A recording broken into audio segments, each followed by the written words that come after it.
عذاب قبر کا ایک عجیب واقعہ۔ تجارت میں لوگوں کو دھوکہ مت دو۔ عبدالحمید بن محمود مغولی کہتے ہیں کہ حضرت عبداللہ بن عباس رضی اللہ تعالیٰ عنہ کی مجلس میں حاضر تھا۔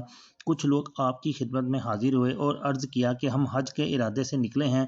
جب ہم ذات صفا ایک مقام کا نام ہے وہاں پہنچے تو وہاں ہمارے ایک ساتھی کا انتقال ہو گیا۔ چنانچہ ہم نے اس کی تکفین کی، پھر قبر کھودنے کا ارادہ کیا۔ جب ہم قبر کھود چکے تو ہم نے دیکھا کہ ایک بہت بڑے کالے ناگ نے پوری قبر کو گھیر رکھا ہے۔ اس کے بعد ہم نے دوسری جگہ قبر کھودی تو وہاں بھی وہی سانپ تھا۔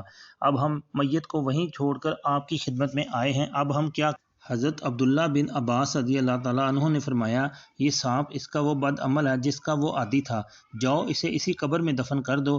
اللہ کی قسم اگر تم اس کے لیے پوری زمین کھود ڈالو گے پھر بھی وہ سانپ اس کی قبر میں پاؤ گے۔ بہرحال اسے اسی طرح دفن کر دیا گیا۔ سفر سے واپسی پر لوگوں نے اس کی بیوی سے اس شخص کا عمل پوچھا تو اس نے بتایا کہ اس کا یہ معمول تھا، وہ غلہ بیچتا تھا اور روزانہ بوری میں سے گھر کا خرچ نکال کر اس میں اسی کے بقدر بس ملا دیا کرتا تھا، گندگی ملا دیا کرتا تھا، گویا دھوکہ سے بس کو غلہ کی قیمت پر فروخت کر دیتا تھا۔